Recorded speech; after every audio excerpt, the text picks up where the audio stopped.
Skoraj 190 tisoč zaposlenih je bilo julija letos v javnem sektorju, kar je petina delovno aktivnih.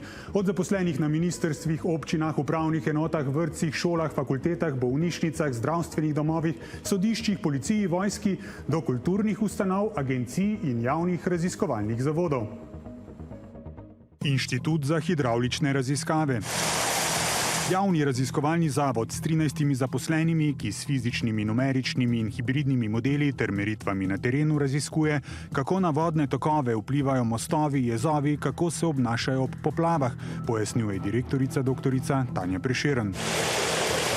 Tukaj smo v bistvu zato, da ugotovimo, ali so predvidene rešitve v redu za to, da vanje investira naročnik velike denarje. Namenska sredstva, ki so jih prejeli za izvajanje tako imenovane javne službe, so lani predstavljala le petino vseh prihodkov, 80% so jih pridobili na trgu.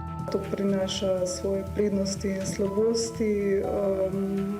Ves čas moramo nekako ostati živi, se moramo v bistvu boriti za obstoj. Kot domala v vseh panogah imajo tudi na Hidroinštitutu težave z iskanjem kadra. Največje težave pri pridobivanju tehničnega kadra, največji problem pri tem kadru je plača.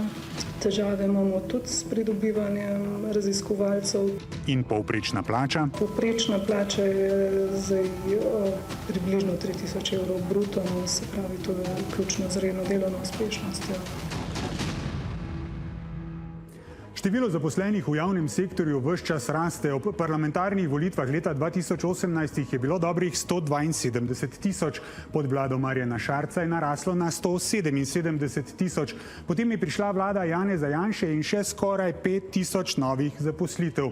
In danes, julija letos, je bilo v javnem sektorju zaposlenih več kot 188 tisoč ljudi. V zadnjih 7 letih se je torej povečalo za skoraj 16 tisoč. Zakaj je tako, pojasnjuje generalni direktor Direktorata za javni sektor.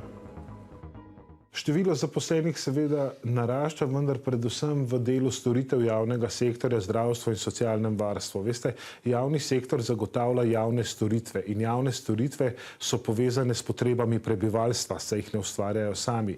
In tako kot se, na primer, prebivalstvo stara, tako kot imamo vedno večji delež starejših, naraščajo tudi potrebe po javnih storitvah in posledično seveda to pomeni tudi večje število zaposlenih v teh dejavnostih.